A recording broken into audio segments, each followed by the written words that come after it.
potential made negative bus. potential made negative bus. እዚ መኻዕበታዊ ኣገላልጻ ማለት እዩ። ስለዚ እቲ መኻዕበታዊ ኣገላልጻ ናትና ብኣሉታ ሰረት እንድሕር ሃልዮ ከመይ ይመስል ክንሪኢና ማለት እዩ። ኣብ መኻዕበታዊ ኣገላልጻ እቲ ሰረት ወይ ድማ እቲ መሰረት ኣሉታዊ ቁጽሪ እንተኮይኑ እቲ ሓይሊ እዩ ኣወንታዊ ወይ ኣሉታዊ ንኸውን ዝውስኖ። ኣብ ሓደ መኻዕበታዊ ኣገላልጻ እንድሕር እንሰርሕ ኣለና እሞ እቲ ሰረት ናይቲ መኻዕበታዊ ኣገላልጻ ኣሉታ እንድሕር ኮይኑ እቲ ቁጽሪ ዘን እቲ ሓይሊ ናይቲ መኻዕበታዊ ኣገላልጻ እዩ እቲ ውጽኢት ናትና ኣወንታዊ ወይ ድማ ኣሉታዊ ንኸውን ዝውስኖ። እዚ እንታይ ማለት እዩ? om basen i en potens är ett negativt tal så är det exponenten som avgör om potensen är positiv eller negativ. Det är sant. Nabnet negativ 2 upphöjt till 2. Negativ 2 upphöjt till 2. Aluta ክልተ ሓይሊ ክልተ ንብለልና ማለት እዩ። ኣሉታ ክልተ ሓይሊ ክልተ። ስለዚ እዚ ኤክስፖነንት ናትና ወይ ድማ እዚ ሓይሊ ነዚ ባስ ወይ ድማ ነዚ ሰረት ናትና ክንደይ ግዜ ብገዛእ ርእሱ ወይ ድማ ንባዕሉ ይደጋገም ወይ ድማ ይባዛሕ እዩ ዝነግረና። ንኣብነት ኣሉታ ክልተ ሓይሊ ክልተ ይብለና ኣሎ። ነዚያ ክልተ ክንደይ ግዜ ኔጋቲቭ ክልተ ምስ ገዛእ ርእሳ ክነራብሓ ወይ ድማ ክነባዝሓ ከም ዘለና ይነግረና ኣሎ። ስለዚ ክልተ ግዜ ይብለና ኣሎ። ክልተ ግዜ ክነራብሓ ኢና ማለት እዩ። ኔጋቲቭ 4 ኮንገር ኔጋቲቭ 4 ስለዚ ኣሉታ ምስ ኣሉታ እንድሕር ኣራቢሕናዮም ኩሉ ግዜ ኣወንታ ይድመፀልና ኢልና። ስለዚ ደብሊር ፊራ 4 ኮይነልና ማለት እዩ። ኔጋቲቭ 4 upphöjt till 3 ሓይሊ ኣሉታ 2 ሓይሊ 3 ኣሉታ 2 ሓይሊ 3 ከዓኒ ክንደይ ይብለና ኣሎ? ነዛ ኣሉታ 2 ሲ 3 ግዜ ኣባዝሕዋ ወይ ድማ ኣራብሕዋ ኢልና። ስለዚ ነራብሓ ኣሉታ 2 ዝረብሖ ኣሉታ 2 ዝረብሖ ኣሉታ 2 ስለዚ ክንደይ እዚኦም ኦድ እዮም ወይ ድማ እዚኦም ኡዳት እዮም። ምክንያቱ ክንደይ ግዜ ክልተ ኣለዉ? 3 1 2 3 3 ግዜ ኣራቢሕናዮም ኣለና ነዞም ኔጋቲቭ 2 ወይ ድማ ነዞም ኣሉታ 2 ስለዚ እንታይ ክመፀልና እቲ መልሲ ኣሉታ ክመፀልና እዩ። ኔጋቲቭ 2 ዝረብሖ ኔጋቲቭ 2 ክንደይ ክመፀልና እዩ? ኣወንታ 4 ሓቀደ መፂና ኣብዚ ኔጋቲቭ 2 ኣወንታ 4 ስለዚ ከዓ ኣወንታ 4 ክመፀልና እዩ። ኣወንታ 4 ምስ ኣሉታ 2 ምስ ኣራባሕና ሽዑ ኣሉታ ክንደይ ክመፀልና እዩ? ኣሉታ 8 ክመፀልና እዩ ማለት እዩ። ስለዚ ምስ ኣራባሕና ክንደይ ክመፀልና እዩ? ፊራ ዴንቴ ኤት ፊራ ዴስካብሊ ፊራ እዚ 4 ክመፀልና እዩ። ድሕሪኡ ምስ ኣሉታ 2 ምስ ኣራባሕናዮ እቲ ዝህበና መልሲ ኣሉታ 8 ክኸውን እዩ ማለት እዩ። ኣሉታ 8 ኔጋቲቭ 4 upphöjt till 4 ኣሉታ 2 ሓይሊ 4 ኣሉታ 2 ሓይሊ 4 ንኣሉታ 2 ሲ 4 ግዜ ኣባዝሕዎ ወይ ድማ ኣራብሖ ይብለና ኣሎ። የስ ራቢሕናዮ ኣሉታ 2 ዝረብሖ ኣሉታ 2 ዝረብሖ ኣሉታ 2 ዝረብሖ ኣሉታ 2 ክንደይ ግዜ ኣራቢሕናዮ? 4 ግዜ ኣራቢሕናዮ። ስለዚ እዚኦም ከዓ የምትቶል እዮም የምትቶል ኮይኖም ምክንያቱ 1 2 3 4 ዝቁፀር እዮም 4 ኢቭን ናምበር ሓቂዶ። ስለዚ እንድሕር ዳ ኢቭን ናምበር ኮይኑ እቲ ነራብሖ ዘለና ብዝህ ናይቶም ዝራብሑ ዘለዉ እቶም ኣሉታ ኢቭን ናምበር እንድሕር ዳ ኮይኖም እንታይ ይመፀልና ኢልና? ኣወንታ። ስለዚ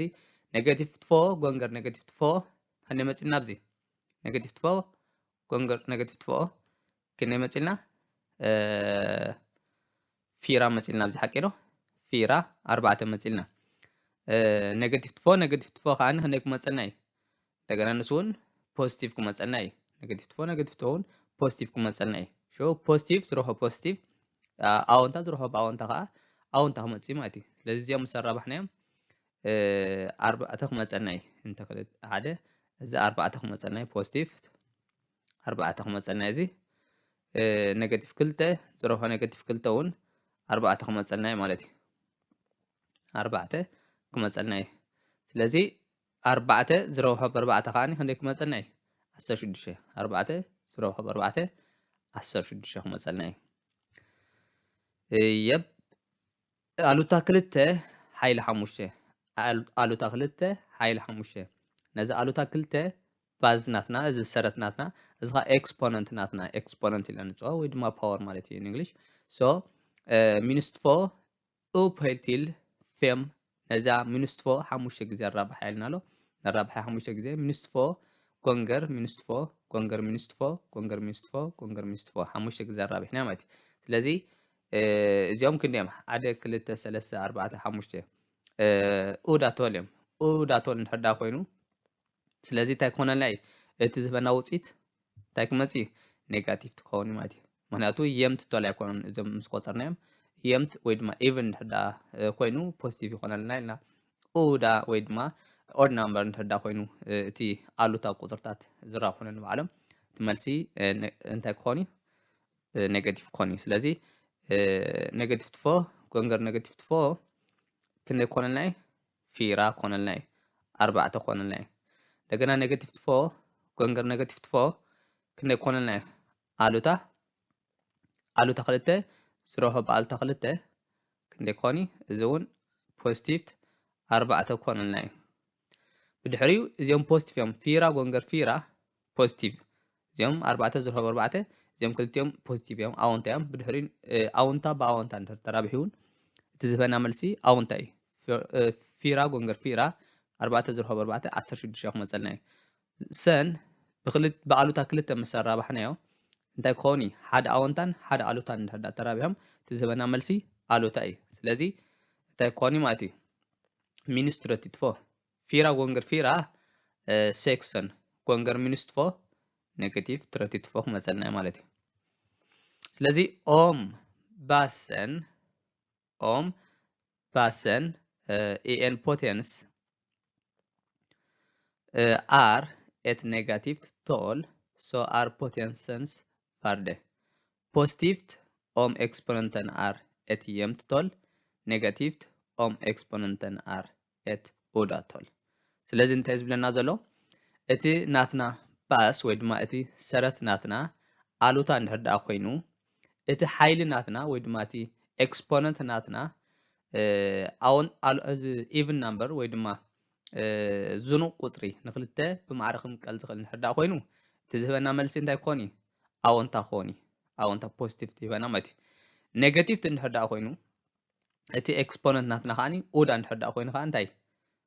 ኡዳ ናምበር እንድሕር ኮይኑ አሉታ ይበና ልክ ከምዚ ማለት እዚ ኡዳ ፌም ኡዳ ይሓቂዶ ኡዳ እዚ ካኒ የምት ስለዚ እዚ ኦድ ናምበር እንድሕር ኮይኑ እቲ ናትና ኤክስፖነንት ኦድ ናምበር እንድሕር ኮይኑ እቲ ዝህበና ውጽኢት ኔጋቲቭ ይኸውን ማለት እዩ እቲ ናትና ኤክስፖነንት ወይ ድማ ፓወር ኢቭን ናምበር ወይ ድማ የምት ቶል እንድሕር ኮይኑ ካ እቲ ዝህበና ውጽኢት ፖዚቲቭ ይኸውን ማለት እዩ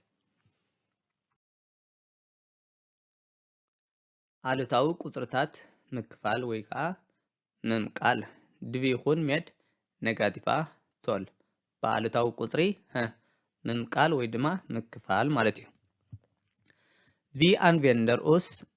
av att division är omvänd multiplikation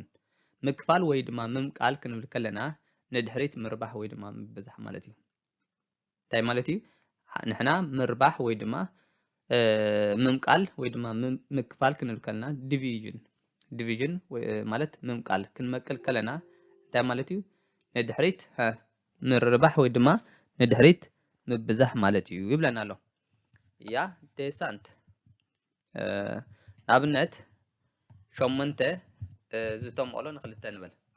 ሸሞንተ ዝተምቀሎ ንክልተ ከክንደይ መፀና ሸሞንተ ዝተምቀሎ ንክልተ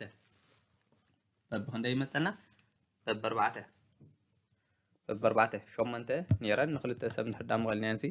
በብኣርባዕተ ክበፅሖም እየን ማለት እዩ ስለዚ ኣርባዕተ ምክንያቱ ክልተ ዝረብሖ ብኣርባዕተ ክንደይ ድኾነልና ሸሞንተ ስለዚ ሸሞንተ ንክልተ ምስ መቐልናዮ በብኣርባዕተ መፂልና ሓቂዶ ስለዚ ምምቃል ናይ ድሕሪት ምርባሕ እዩ ኢልና ሓቂዶ ስለዚ ምምቃል ክንመቅል ከለና ሲ ብግልባጥ እንታይ ማለት እዩ ንድሕሪት ምርባሕ ወይ ድማ ምብዛሕ ማለት እዩ ኢልና ስለዚ ሸሞንተ ዝተመቐሎ ንክልተ ኣርባዕተ እንድሕር ኮይኑ ስለምንታይ ከምኡ ኮይኑ ምክንያቱ ክልተ ዝረኽቦ ኣርባዕተ ሸሞንተ ስለ ዝኸውን ማለት እዩ ትፎጎንገር ፊራ ደብሊር ኦታ ክልተ ዝረኽቦ ኣርባዕተ ሸሞንተ ስለ ዝኸውን ሚኑስ ኦታ ديلا مدفو ألوتا شمونته زتمولن خلته ألوتا أبزي بوزيتيف نمكل هنا أونتا أبزي خاني أونتا ني ألوتا أونتا نمكلنا ما سلازي زون أربعتين جين نيجاتيف سلازلو ألوتا سلازلو ألوتا أربعة مالتي ألوتا أربعة لذي ألوتا أربعة نمتاكم يخون لنا مناتو كلتا زروبها بألوتا أربعة ألوتا شمونته سلاز مسألنا مالتي مناتو ألوتا خلته زروبها بألوتا أربعة ألوتا شمونته سلاز مسألنا ካልእ ሸሞንተ ዝተመቕሎ ንኣሉታ ክልተ ኣብዚ እቲ ኣሉታ ተመቃሊ ነይሩ ብፖዚቲቭ ወይ ድማ ብኣዎንታዊ መቃሊ መቐልና ማለት እዩ ኣብዚ ኸዓኒ እቲ ናትና ተመቃሊ ፖዚቲቭ ኣሎ እቲ ናትና መቃሊ ኸዓኒ ኔጌቲቭ ወይ ድማ ኣሉታዊ ኣሎ ማለት እዩ ስለዚ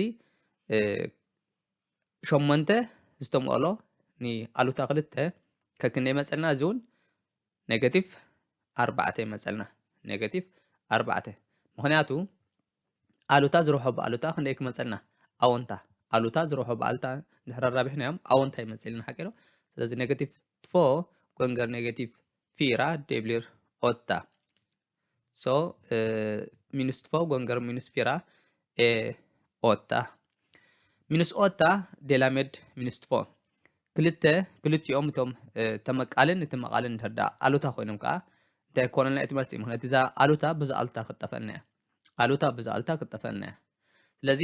ሚንስ ኦታ ዴላሜድ ሚንስ 4 ደብሊር ፊራ ምክንያቱ ሚንስ 4 ጎንገር ፊራ ደብሊር ሚንስ ኦታ ሚንስ 4 ጎንገር ሚንስ ፊራ ደብሊር ሚንስ ኦታ ስለዚ ኣሉታ ንኣሉታ እንድሕር ማልና ኣወንታ ይመፀልና ምክንያቱ እዚ ምዚ ምስ ረባሕና ድሓር ናብ ይድመፅእ ናብታ ዝነበረት ናይ መጀመርታ ተመቃሊ ናብ ይመፅእ ስለዚ ብኣሉታዊ ቁፅሪ ንመቅላልና ብዛ ክልቲኦም ኣሉታዊ ነይሮም ተመቃልን መቃልን ኣሉታውያንም እቲ መልሲ ድበና ፖዚቲቭ ማለት እዩ ሓደ ኣሉታ ቁፅሪ ብኣሉታ ቁፅሪ እንድሕር ማልና ዝህበና ውፅኢት ፖዚቲቭ ወይ ድማ ኣወንታ እዩ ኣወንታ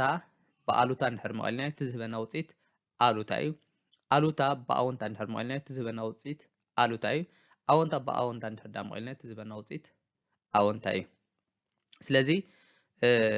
ኣሉታዊ ቁፅርታት ምክፋል ወይ ድማ ምምቃል ክንብል ከለና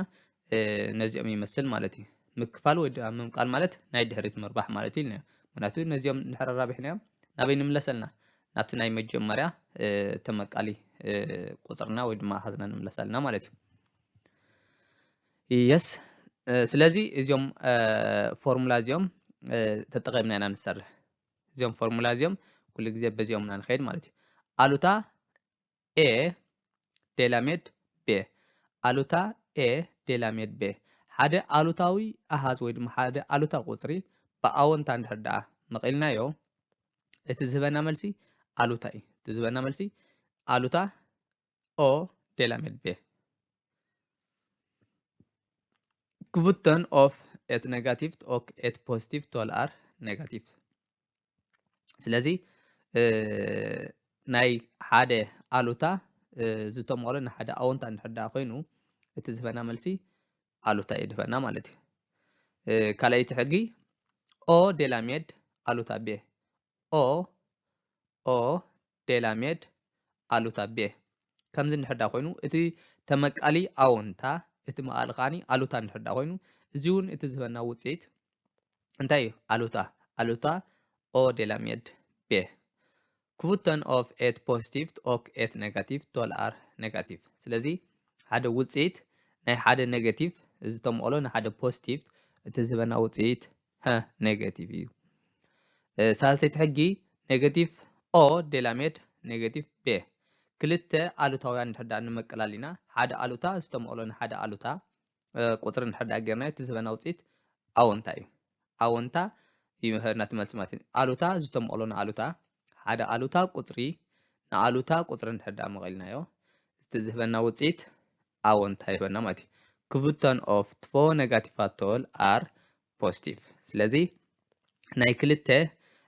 ኣሉታውያን ውጽኢት ወይ ምስ መቐልና ክልተ ኣሉታውያን ቁጥርታት ምስ መቐልናዮም እቲ ዝህበና ውጽኢት እንታይ ይህበና ፖዚቲቭ ይህበና ማለት እዩ ፖዚቲቭ ኣወንታ ማለት እዩ ኣብነት ንውሰድ ኣብነት ኹ ሚኑስ ብራኬት ወይ ከዓ ፓረንቴስ ሚኑስ 3 እዚኣ እንታይ ኢልና መጀመርያ እንታይ ኢልና ሓደ ኣወንታ ቁጽሪ እንድሕር ደኣ ኣሉታ ቁጽሪ ኣጉዲልናሉ ኣሉታ ቁጽሪ እንድሕር ኣጉዲልናሉ ብምድማር እንድሕር ደኣ ደሚርናዮም ንዖም እቲ ዝህበና ውጽኢት ሓደ ኢልና ምክንያቱ ኣብዚ ኣወንታ ኩሎ ዝጎደሎ ኣሉታ 3 ይብለና ኣሎ ስለዚ እዚን ክልተ ኣሉታ ዘለዋ ማእኸለን ንድምሮም ማለት እዩ ስለዚ ኹ ሚኑስ 3 ደብሊር ኹ ፕሉስ 3 ሳማሶክ ኹ ፕሉስ 3 ኦክ ደብሊር ትየ ስለዚ ሸውዓተ ዝጎደሎ ኣሉታ 3 ነዚ ክልቲኡ ዘሎ እንታይ ንገብሮ ናብ ምድማር ንቕይሮ ኹ ፕሉስ 3 ሊካሜት ትየ ሚኑስ ኦታ ፕሉስ ሚኑስ 3 ኣሉታ 8 ነርካ ተደምሮ ኣሉታ 3 ስለዚ ኣሉታ 8 ነርካ ማለት 8 ልቃሕ ነርካ 8 ናቕፋ ወይ ድማ 8 ክሮነር ልቃሕ ነርካ እንደገና 3 ክሮነር ከኣኒ ተለቂኻ 3 ክሮነር ወሲድካሉ ማለት እዩ እዚ ኣሉታ ኦታ ፕሉስ ኣሉታ 3 እንታይ ኮነልና እዩ ክልቲኡ ንድምሮ ኢና ዘለና ሚኑስ ሚኑስ ንገሮ ማለት እዩ ስለዚ ኣብዚ ደሎ ፕሉስ ኣብኡ ሃልዩ ናይ ሃልዩን ዘምፀኦ ትርጉም የብሉን ማለት እዩ ወይ ለውጢ የብሉን ስለዚ ኣሉታ 8 ዝጎደሎ ኣሉታ 3 ንብላ ኣለና ማለት እዩ ስለዚ ኣሉታ ዝጎደሎ ኣሉታ 8 ዝጎደሎ ኣሉታ 3 ከኣኒ ኣሉታ 11 ወይ ድማ ኣሉታ 11 ክመፀልና እዩ ማለት እዩ ምርባሕ እንድሕር ኢና ሚኑስ ፌም ጎንገር 3 ኔጌቲቭ ፌም ጎንገር 3 ኣወንታ ምስ ኣሉታ ምስ ኣወንታ እንድሕር ደኣ ዝራባሕ ሃልዩ እቲ ዝህበና ውጽኢት እንታይ ኢልና ኣሉታ ሓደ ኣወንታ ቁጽሪ ምስ ሓደ ኣሉታዊ ቁጽሪ እንድሕር ደኣ ራቢሕናዮ ናትና ርባሕ ኣሉታ ኢልና ስለዚ ሚኑስ ፌም ጎንገር 3 ደብሊር ሚኑስ ፌም ቶን ኣብ ምምቃል እንድሕር ከድና ፖዚቲቭ ዝተመቕሎ ንኔጋቲቭ ሓደ ፖዚቲቭ ቁጽሪ ንኔጋቲቭ ቁጽሪ እንድሕር ደኣ ማልና እቲ ዝህበና ውጽኢት ኔጋቲቭ እዩ 9 ዝተመቕሎ ኔጋቲቭ 3 ደብሊር ኔጋቲቭ 3 ምክንያቱ ኔጋቲቭ 3 ዝረኽቦ ኔጋቲቭ 3 9 ክመፀልና እዩ ምምቃል ናይ ድሕሪት ምርባሕ እዩ ኢልና ሓቂዶ ስለዚ 9 ዝመፀልና መን እዩ ኔጋቲቭ 3 ምስ ኔጋቲቭ 3 ምስ ራባሕና እዩ ስለዚ ፖዚቲቭ 9 ንኣሉታ 3 እንድሕር መቐልናዮ ኣሉታ 3 ክመፀልና እዩ ማለት እዩ ስለዚ ሓደ ኣወንታ ቁጽሪ ብኣሉታዊ ቁጽሪ እንድሕር ደኣ መቒልናዮ እቲ ዝህበና ውጽኢት ኣሉታ እዩ ማለት እዩ ኢ ሚኑስ ፊራ ኡፕ ሄል ቲል 4 ኣሉታ 4 ሓይሊ 2 ኣሉታ 4 ሓይሊ 2 እዚ እንታይ ማለት እዩ እዚ ሓይሊ ነዚ ሰረት ክንደይ ግዜ ንገዛ ርእሱ ከነራብሖ ከም ዘለና ይነግረና ኢልና ስለዚ ኣሉታ 4 2 ግዜ ኣራብሖ ወይ ድማ ኣባዝሖ ይብለና ኣሎ ሚኑስ ፊራ ጎንገር ሚኑስ ፊራ ጎንገር ሚኑስ ፊራ እንታይ ማለት እዩ ክልተ ኣሉታ ቁጽርታት እንድሕር ኣራቢሕናዮ ዝህበና ውጽኢት ፖዚቲቭ ወይ ድማ ኣወንታ እዩ ስለዚ ደብሊር ሴክስቶን